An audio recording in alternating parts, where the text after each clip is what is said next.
What is up, everyone? I hope you're all having a great day. So today is a very exciting day for me because, as you can see behind me, we are at Tropquaria Zoo and we have been invited to Aquascape, an aquarium for extinct fish.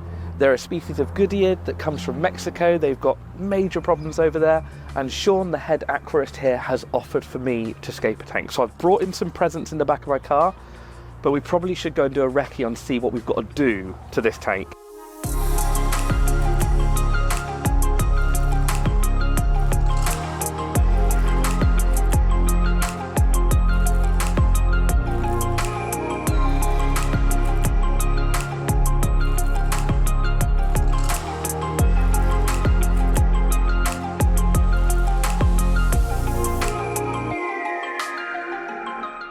So this is the tank that we are going to be rescaping. So currently got some really cool little Scyphia in there, which is another, well, these are endangered live bearers. So that's the females. Can't see, oh, there's a male back there, look.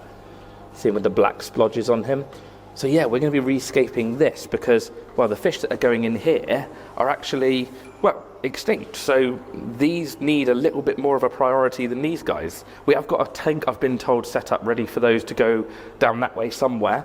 So we're going to catch all of these out. Get all this, what looks like guppy grass out. That vallis looks nice though, we might keep that in there, and the bogwood looks good as well. So yeah, I have got a load of presents in the car, but it's a bit of a trek to get down here, and these rocks aren't light, so we probably should go and have a look at all those rocks and get them down. Actually, before going and getting the rocks out of the car, I just want to show you this pond. So this pond here is one of Sean's things. I'll introduce you to Sean in a minute, but look at this. A proper tropical pond. It's got a little waterfall back there, loads of tropical houseplants growing, and in here there's two species of fish, and again these are, I think, endangered or extinct. A lot of the goodyeads don't have a great time in the wild, to be honest. So you've got golden Scyphia, tequila split fins, and there are hundreds. Let's see if we can see some. Here you go, down here. So in the water down there you might be able to see just loads of little babies swimming about. There's a load over there as well, but this is just packed with them now and looks great. Obviously it's just a great breeding project for them because, well, they obviously like it in there. There's thousands.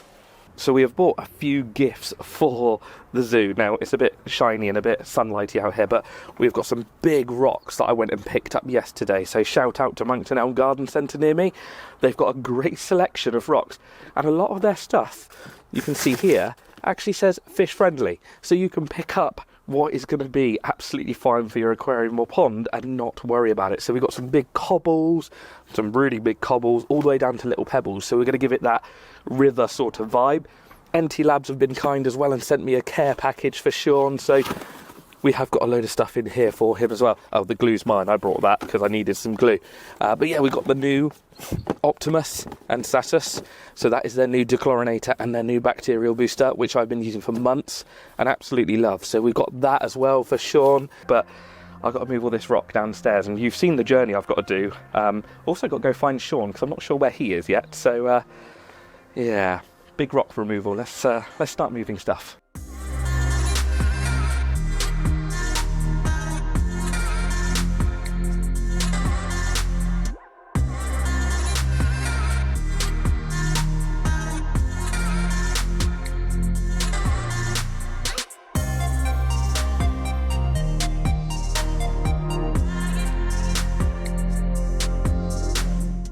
So we've moved our rocks down and we are now joined by Sean, which is a bit dark in here, Sean, isn't it? The tanks look better with the darkness though, doesn't it?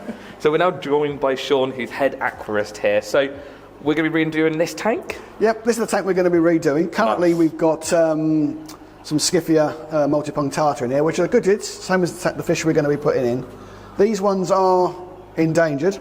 Yep. But not as endangered as the ones we're going to be putting in there, because a few weeks back we've been informed that we've probably got the only population left in the world. And that happened really quite quickly? Literally about 4 or 5 weeks ago. Wow. Basically, the people who are doing all the research in Mexico have heard rumours that the spring that the fish were in has totally dried up in the drought. No way. So they've got to go back to double check.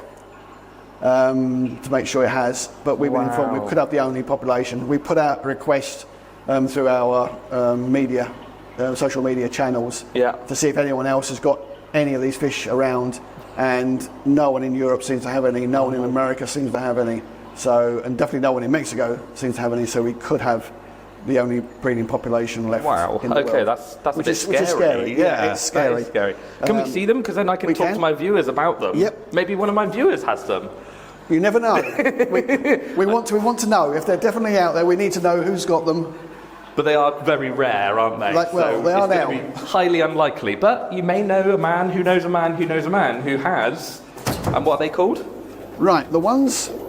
This behind the scenes look. Oh. They're jeweled split fins, and the Latin name is Xenotoca variata.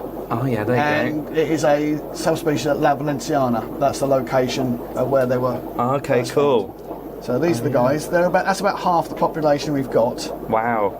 Obviously, as soon as I heard that we were obviously had the only population, I split the group into 3. Yes. Basically for safety reasons. Of course. In case the tanks crash. Yeah. Things like that. It's absolutely. It's going to be the case. It's going to be the one tank that is going to crack. That's it. Or going to leak, or the air pump's going to go down. So as soon as I know, they all get split up. Yeah. Okay. Cool. And then we're going to put a small group into that tank.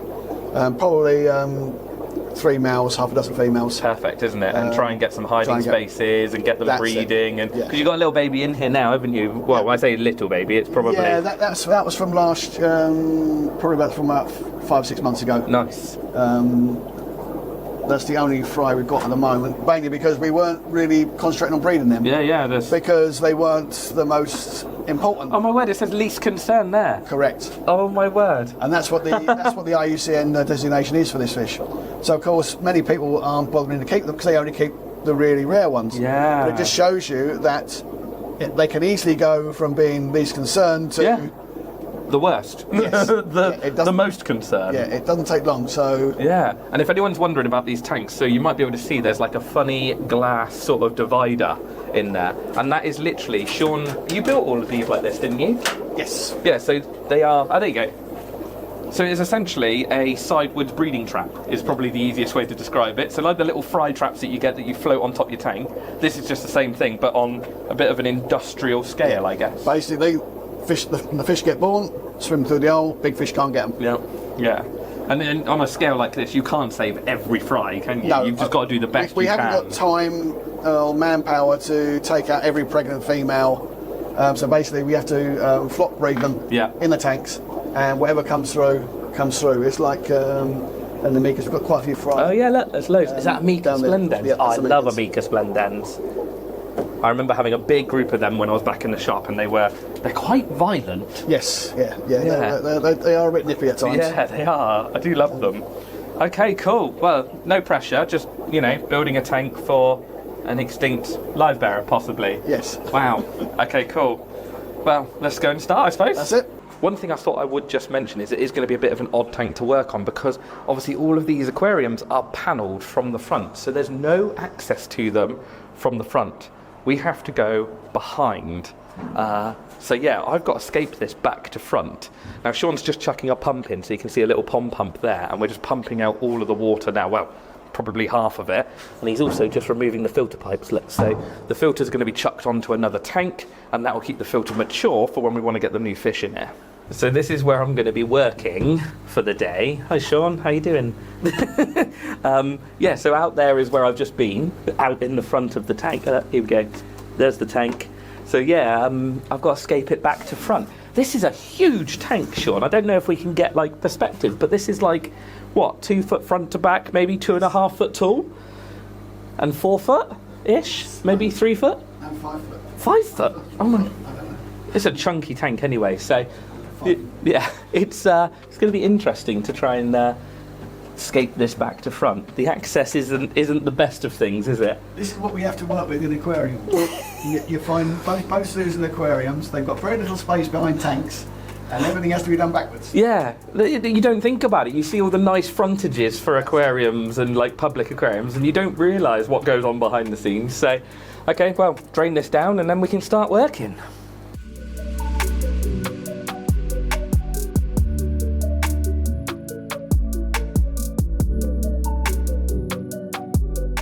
Right, so whilst that tank is draining, it's taking a little bit of time, but whilst it's draining, I just wanted to show you this tank up here, because I think it is so good looking. So it's like a really simple, like, I don't know, riverbed, mangrovey sort of vibes. Obviously, in here we've got some more of the goodyids. So these ones, I think these are the tequila ones. Yeah, there's some of the tequila ones. So these are tequila split fins. These are endangered in the wild as well. There they are. That.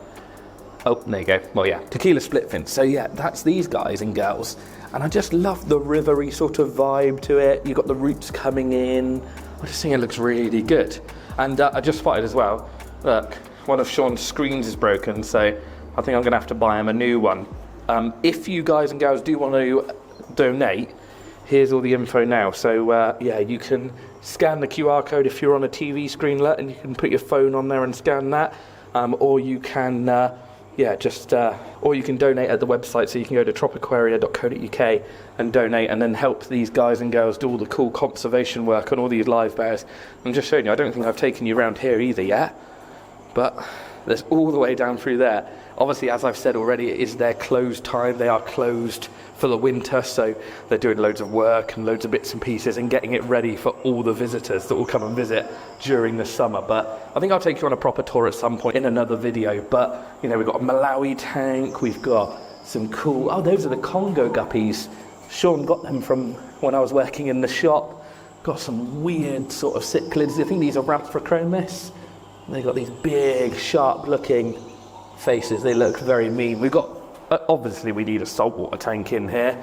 Some big cichlids, and yeah, loads of other cichlids. But we'll come and do a tour properly, because I've got to really scape this tank, and yeah, we need the water to drain down quicker, if I'm honest. So we're going to go with that to drain the water out. We're not going to drain any more out. But now we've got to go behind, catch all the fish out, separate them into males and females, and count how many we've got, because as it's a zoo, they do need to keep logs of all of this.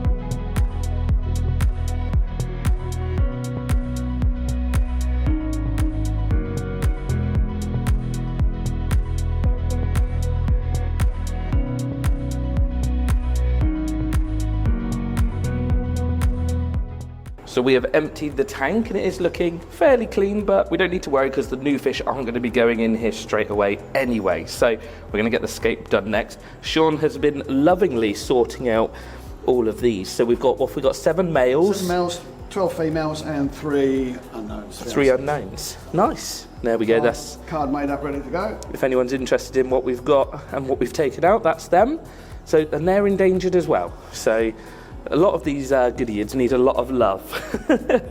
So next we've got to get, well, all of these rocks here into there and make something look pretty, I suppose. That's it. Winner. All right. Let's, oh, I don't want to move those rocks again. Oh, he'll be all right.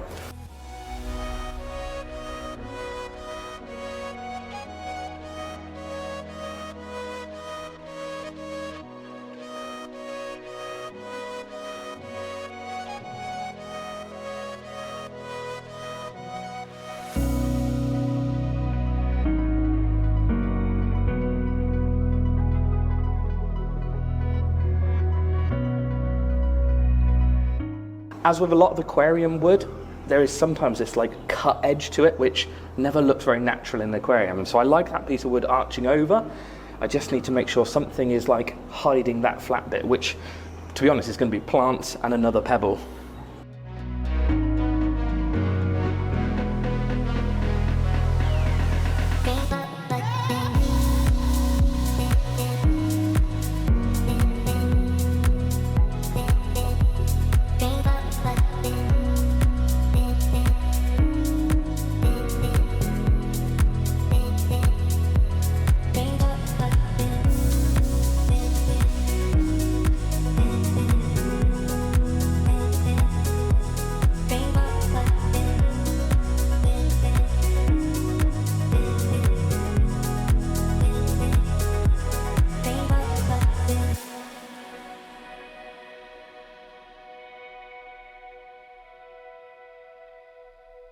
So we have finished with the rock work. Now, the plan for this, why we've got all these pebbles and all these different size pieces on top of each other, is it creates tons and tons of little caves, nooks and crannies for the fish to get in. Obviously, the babies, when they're born, are tiny. So all of these little gaps in between the rocks and in between the wood is just going to provide a home for the babies, and it'll be a cool display for everyone to come and see.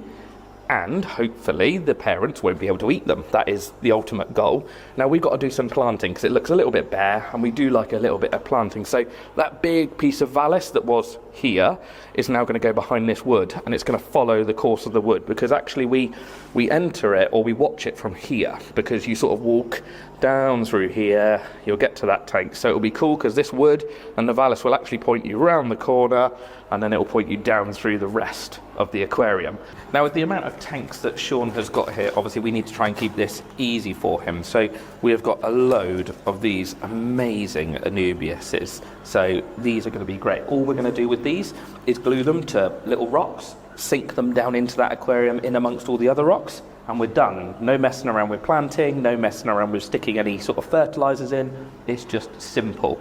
And then we can get that big bunch of vallus in the back, and that's going to be planting done. Now, first we do need to prep all of these plants, so we're going to have to get these pots off, get all the rock wool out, and get them cleaned up, because we don't really want any of this mess going into the aquarium.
Our little present from NT Labs. So they have sent us their new products, which you'll have seen on my channel over the last couple of months anyway, and this is Optimus and Satus. So Optimus is their new dechlorinator. Hang on, let me move this box. That's much better. Turn. So Optimus is their new dechlorinator, but it also detoxifies ammonia, nitrate. It is like my go-to now. It is so great to use, especially new setups. It just gives you a really good safety net. The other one is Satus. Now this is a bacterial supplement, and oh, my word, I haven't had a bacterial supplement work like this before. It is so quick. There is an exclusive microbe that is in this that I think we're not allowed to, well, know what it is. I don't know what it is, but it is in there to help with quickly accelerating starting of tanks. So these two together are just my go-to now. So we're going to chuck some of this in the tank, get that running, and then, well, we've just got to wait for the tank to fill up. The other good thing with the ONS is it is super concentrated. So for this massive tank, which we think is around 600 litres from our calculations, we actually only need 3 capfuls of Optimus to actually treat the entire aquarium. Satus is a little bit more, especially when you're starting up a new aquarium, but it still goes a long way. This whole bottle treats like 20,000 litres, and then Satus, I think it's 10,000 litres. Yeah, 500ml bottle can treat 10,000 litres, so it goes a long way. So we are finished scaping. Not that you guys and girls can see what's going on, but everything is done. The last things are obviously it just needs to top up and finish filling, and then Sean can move the filter over later on today. So you happy?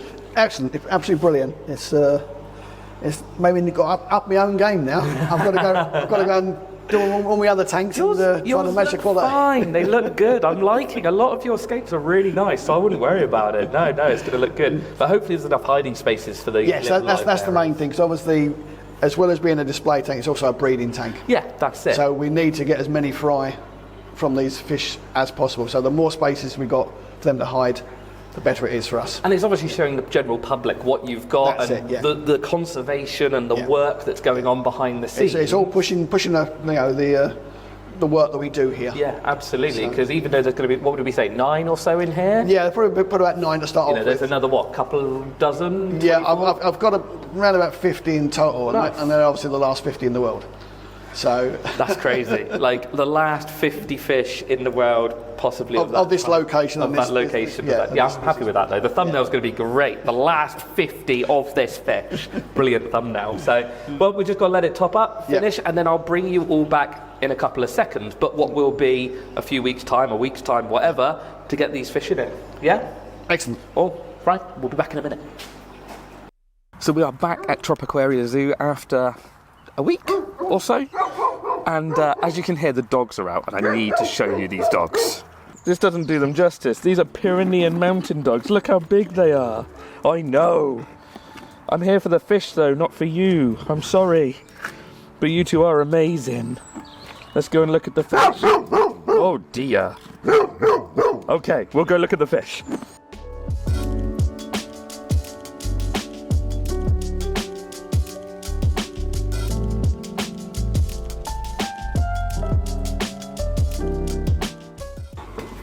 Whoops.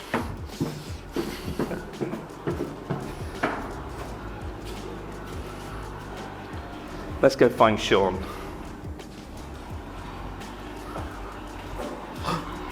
Piranhas. There's someone in the dark there. Is that Sean? Hey, Sean! I literally, it is pitch black down here, but the aquariums look so good with it being dark down here, doesn't it? Oh, hang on, I'll give you a mic, have a mic. So our tank's looking all right. It's looking the business. Look at that. Took about a day to clear. Nice. And then I had to stir it around a bit because obviously a lot of crud had fallen to the bottom. A little bit of sediment and stuff, yeah. But after the third day, perfect. That's cool, isn't it? I do like that bit of wood. That's really like twisted and gnarly. And I think we've got enough hiding spaces for all the babies, haven't we? Yeah. Winner. So we getting the fish in? That's it, let's go and get them. Perfect. Right then, Sean, so we're here. These ones? Hang on, I'll move over here. Look, there you go. There we go. So these are jeweled split fins, and these are some of the last ones left. Yes. How terrifying is that? I'm about to split them into 3 groups. Okay, yeah. For safety's sake, so one group will stay in here, one group will go in the new tank, and I've got one group in the other section of our breeding area. This is only one tiny area. Yeah, this is it, isn't it? This is. But I've just explained to the viewers as well. Like, so what Sean has to do is like keep different species that won't crossbreed next to each other, and so that they can't jump in with each other. And there's a lot more to it. It's like playing a big game of chess with fish. It is. It's crazy. Look at them all. And all of these, like if you look, endangered, critically endangered, and I'm guessing that can change. Well, the thing is, even the ones we're putting in today are currently at least concerned. Yeah, because that was a very recent thing that they had the problem. That's it. I mean, because obviously they've got a few subspecies, and they just go by the actual main grouping, the actual genus. It doesn't take much for a subspecies like this to literally disappear in the wild. Yeah. Because a subspecies could become a species at some point if they deem it different enough. Yeah, we've had a couple of our genuses split. Yeah. On the Goodyear side, and there's always a lot of genetic work being done in America to see if they are. And we think there's going to be another one with the Caracodon species, and they're all going to split up and messed around with. We've just seen it big in the hobby because Corydoras has just been split up into like 5 different groups: Osteogaster, Gastra, something else. They're still Corys. Yeah, they're Corydoras, aren't they? Okay, well we better bag these little guys and girls up and get them into their new home where hopefully they'll produce thousands of babies.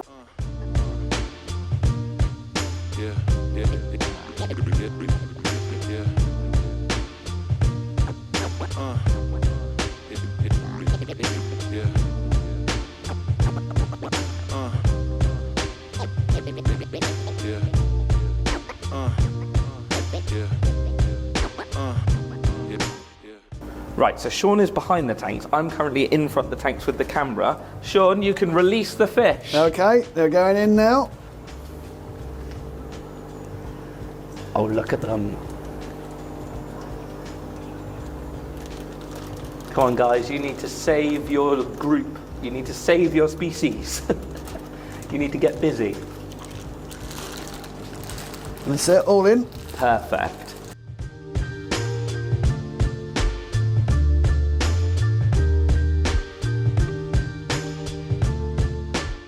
So there we are, they are all in. Hopefully, fingers crossed, we're going to get lots of babies from them. We did put Optimus and Satus, which obviously have boosted the bacteria and taken away any chlorine or chloramines, anything to worry about with that. We also put a mature filter on here, so there's really no need to worry about bacterias and things. And this is a big tank with, what was it, 10 fish in? Yes. So yeah, it's really nothing to worry about with regards to stocking.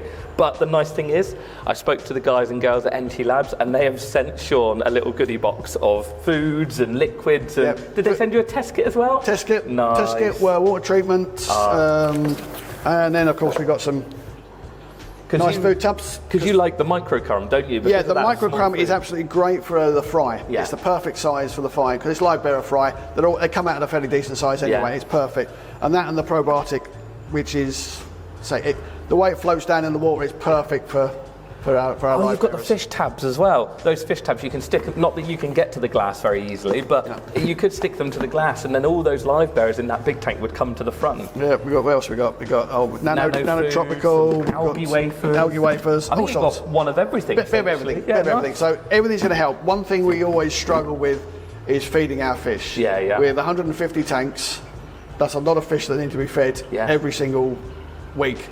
And so companies that donate food to us are lifeblood to us. Yeah. Otherwise we just could not do the work we do. No, that's it. And help. you know, look at the conservation that you guys and girls are doing here. It's crazy to think that like this group here is one of only a few groups left in the world, probably. So like, yeah, these little packages and these little things and donations. I know you were saying that you've had a few donations since I've been here and stuff. Yeah. So That's anyone that wants to help us. Yeah. You know, we're here. We need help. Yeah. You know, we can't do the work we do without the help from the general public, aquarium companies, etc. You know, what they give us allows us to do what we do. Perfect. Yeah. So yeah, if you are out there, if you're never in the area, I'll link it all down in the description, the website and where you can donate and the address and everything like that. Because we're doing this in the winter essentially, where you're only open 1 or 2 days a week? 3 days a week. 3 days a week. We open weekends and Mondays up till start of February. Nice. And then we open. Oh, so by the time this video is out, you'll have like a week or two left, and then you'll be ready to come here full time. Yeah. Perfect. Okay. And you like the tank? Absolutely brilliant. Absolutely brilliant. Lots of hiding spaces for the fry. Excellent. Fingers crossed we start seeing fry here. Yeah. And of course we'll let you know as soon as we do. Well, if not, we'll have to redesign the tank and do something different. Correct. And put something else in there with some more holes or some more rocks or something and try it out. I guess it is a bit of trial and error to see what they like and what is going to be the most productive for babies. That's it. I mean, we may put in floating plants if we think they need it, but we'll work on it. And you've got 2 tanks out the back with more in? Yep, got 2 more tanks. So they'll be breeding out there, they'll be breeding here, Fingers and this one at least shows them off and shows... That's the thing, we can actually show to the public some of the work we're doing. So amazing. They can come in here, they can have a look, and... hopefully donate and help you guys out. That's it, that's it. Cool, awesome. Well, thank you for having me. We've spotted a few other tanks that might need doing, so I might be back in the near future to help Sean out on a few other projects. Perfect. Yeah? All right, cool. Thanks, Sean, and it's the same, isn't it? We'll see you in the next one.